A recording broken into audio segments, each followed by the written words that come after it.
It's me again. I think if you ask people on the street what villains they remember from media, most people are gonna say, you know, the Joker, Thanos, Kevin Spacey, right? The big hits. But I feel like very few people would actually mention something from video games. Not because people don't play video games, you know what I mean? It's an industry bigger than music and movies combined, and that still blows my fucking mind. Bars. What I think is video games for the past few decades have had to like fight to be seen on the same emotionally impactful level as like movie stories and TV stories. Movies and TV have had so much more time to like prove themselves, you know what I mean?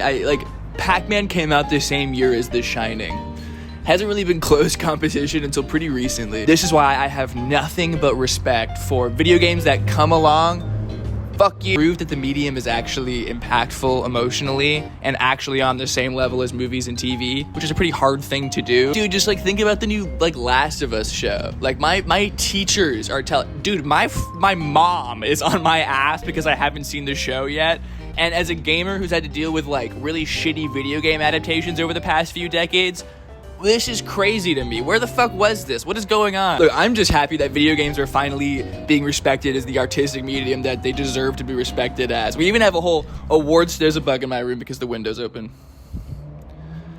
I'm never doing this fucking shot again. We have a whole ass awards show to celebrate the best of that gaming has to offer, including the best video game stories. Some of video games' most memorable stories have truly been because of some of video games' most memorable villains. In something like The Last of Us, the antagonist takes the form of the horribly fucked world that Joel and Ellie have to survive in. As always, I'm really only going to talk about games that I've played before, so if you're wondering where Joe Schmo from Call of Duty 27 is on this list, I'm sorry, but I really only have room for a few of my favorites. Can I even tell you what the definition of insanity is? Insanity is doing the exact same fucking thing over and over again, expecting shit to change. Gang.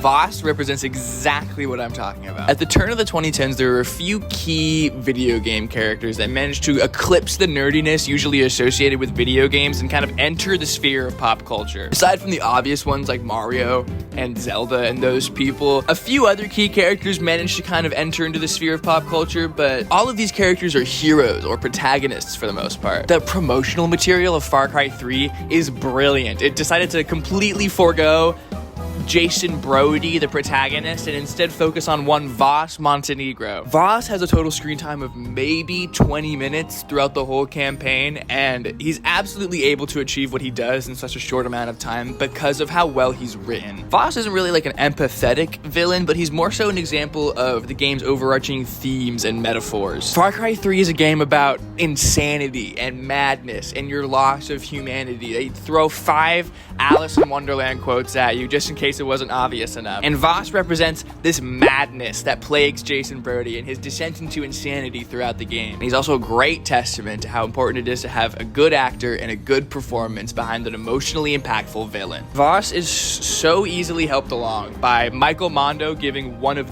the greatest video game performances of all time. Even the promotional material for the game, right? He's just fucking with McLovin the whole time, and you can tell he's having an absolute blast putting on this performance. Voss is incredibly realized, and is thus incredibly scary to go up against because he feels like a fucking psychopath. But all of this is accomplished through how well he's written and how awesome Michael Mondo's performance is. He's the product of a really talented team of game designers and writers, and the face of a really, really good actor. So is this what you need?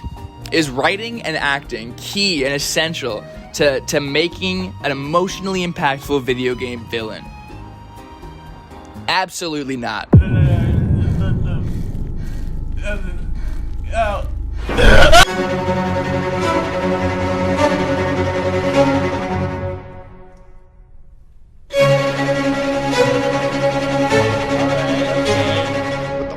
I was 9 years old and in 5th grade when, much like the rest of the world, I discovered Slender Man. For me, Slender Man represents the value of having a really good fucking idea in an age of hyper-consumption and hyper-production.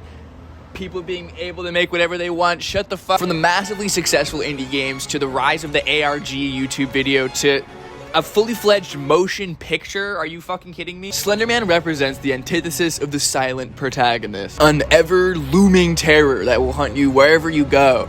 Sounds like a great guy, and also a really good idea for a low-budget horror movie. But what makes him so terrifying? If Voss has to have all these technical components of writing and acting going into him being a good villain, how can this faceless mask with no actor be one of the most iconic villains of the last decade? Like I said before, Slender Man is the product of one person having a really good fucking idea. Sirens. Somebody's in trouble. I love life. Slender Man hinges on a core gimmick that defines his character, right? No matter where you are around him, you can't fucking look at him. The fear of the unknown is obviously a concept that's incorporated itself into the mind of every good horror writer, but implementing it as a game mechanic is fucking genius, in my opinion. Amnesia already came out at this point, right? But Slender Man, to me, came out at the perfect time to blow up and become the horror icon that he is today. The combination of the horror indie boom of the early 2010s and the advent of the Let's Play and long-form video game content on the internet, I would argue is the perfect recipe for something like Slender Man to blow the fuck up. Voss and Slender Man are both iconic video game villains, but they achieve their iconicness in two very dramatically different ways. On paper, Voss really isn't anything special, but his acting and his writing bring him to life. Meanwhile, Slender Man acts as like an in-depth exploration of a really cool idea. In my opinion, the best villains are created when good acting and good writing execution is married with a really awesome, cool game design idea. There are very few characters like this across all of media, let alone video games, so it's times like these where I have to return to a familiar favorite.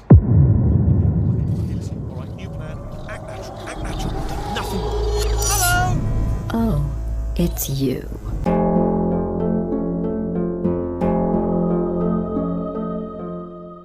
It's hot as fuck, and I committed to wearing this red hoodie for this video, so we're just gonna roll with it. Look, GLaDOS is what happens when a very talented team of people are given very few creative restrictions. The moon ending of the game was supposed to be originally a joke ending, but they liked the idea so much that they just kept it. That's not even... it has anything to do with villains. Isn't that cool? GLaDOS in the first game is a cool character. It functions as a pretty cool final boss, but the exploration of her character in the second game is fucking unmatched, dude. The idea of a disembodied voice is like a really good idea for a villain, but in any other game, I feel like GLaDOS would be really fucking annoying or unfunny. But when she fucks with you, it feels well-deserved and earned, and that's because of her writing, I think. Look, I gush about Portal 2 enough. This segment does not have to be any longer than it has to be, even though this shot is kind of cool. But GLaDOS is like a top 5 villain of all time for me in any form of media, let alone video games. I've said that so much over the course of this video. The fact that she like sings a song to you at the end of both games too is just the icing on the ever so doubtful cake. To me, she just is absolutely the pinnacle of a successful video game villain. Someone whose franchise's success has like kind of made its way into mainstream pop culture, but is still widely respected by gamers everywhere. Sometimes though, the best way to make a villain, though, is by taking an already established villain and kind of trying to fit them within the confines of a video game. The most obvious example, at least in my opinion, is the Joker from Arkham Knight. These games hinge on using an already successful and established property to make a cool game, right? Nobody started playing the Arkham games because of their witty character dynamics, you know what I mean? They started playing the games because they make you feel like Batman. Arkham City's Joker is an incredible iteration of the Joker with an incredibly awesome, cool performance and awesome voice actor behind it. Arguably the most famous video game villain that doesn't originate from video games. But he's not my favorite example of taking an already established property and translating them into video games. That award easily has to go to someone else. Or something. Just like he saw me.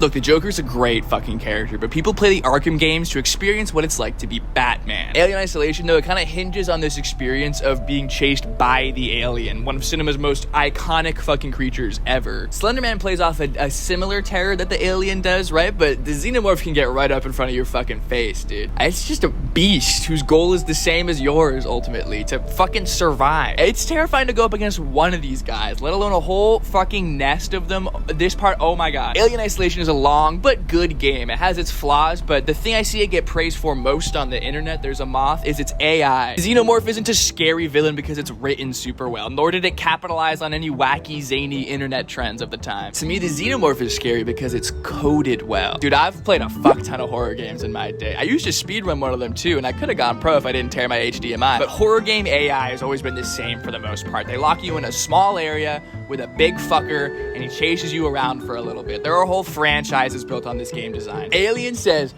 fuck all that, and is coded on an entirely unique AI system. Horror game AI is usually based around patterned movement, I think is what I'm gonna call it for lack of a better term. You have to be able to reliably know where these fuckers are moving in order to sneak past them to get onto the next even bigger fucker. But the Alien's AI is coded to be like a real creature with like actual animalistic instincts in its coding. It never follows one set path of movement. It's completely random for the most part, and it could be anywhere around you, bro. I've rarely been more scared playing a fucking horror video game, and I think the reason for that is because of how terrifying this AI is. Look, fuck writing, fuck acting. The Alien is a testament to how important gameplay mechanics and AI are for making a really fucking insane villain. Okay.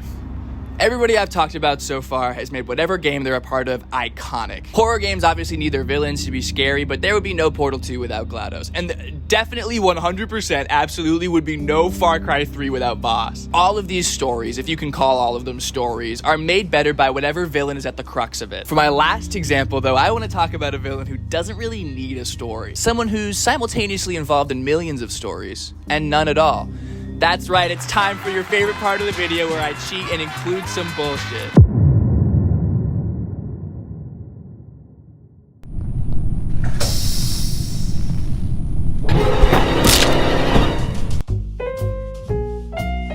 Look, there's possibly no greater video game villain than your friends. Like from like Mario Party to Prop Hunt to Among Us, people have been letting people fuck with people for a really long time. When I think back on my long career of gaming and being awesome and having sex, when I think of like the antagonistic forces that have given me the most grief over the years, 9 times out of 10, it's my friends pulling some... Relax. 9 times out of 10, it's my friends pulling some bullshit. Actually, it's probably some bullshit that I pulled on them. I was kind of an asshole. Point is, I've spent countless fucking hours playing the villain, right? Whether that be a terrorist in Trouble in Terrorist Town or like a little small bottle in Prop Hunt. If you know, you fucking know. And that's just one game made up of multiple games, but you get my point. Video games allow like a brief reprieve from the crushing weight of fucking real life, and I'll be damned if anybody wants to play the good guy the whole time. Among Us, which by the way, I've never played a round of in my whole life. Isn't that crazy? Now I feel like I can never play it. I feel like Among Us became so popular because it was so fucking fun to watch famous groups of friends be mean to each other and be villains. I love this sound. Music to my ears. Oh yes. And the role-playing element of like constantly lying to each other and betraying each other puts you in the mindset of the villain, right? It's chef's fucking kiss, bro. Even when games actively punish you for being mean to your friends, it's still fucking awesome. Dude, I cannot tell you how many times I've laughed because my friends were being fuckers and I killed them in the CSGO starting area on Dust 2 and I got kicked from the match. Classic. Look, teamwork is always good, and a good co-op game goes a long way, but like think about like Minecraft griefing. As long as there's 2 people in a space, there's a chance to be a villain, you know what I mean? And because most of us abide by whatever social codes keep us in place in society, it's fun to let loose and fuck around and fuck shit up every once in a while.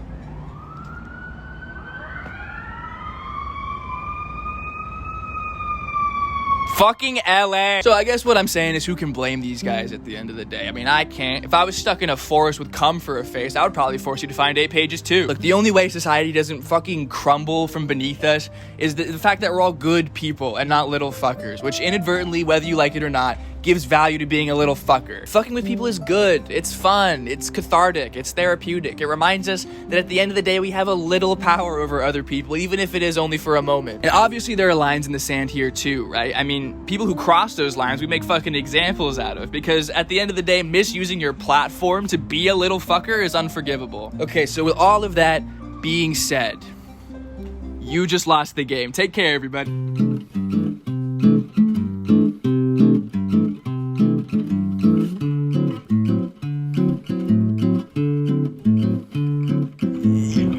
Fuck you. I don't care. I'ma kill you. I'ma kill you. have a good old banter. Dude, there's so many bees out here now, bro. It's actually crazy. These aren't bees? You're telling me these aren't bees? What are these? If not bees? I think they're bees. Bees are way bigger than that. No, they're like little bees. Don't exist. Little bees don't exist? Carpenter bees. Or, sorry. Oh, excuse me, Mr. Bee expert.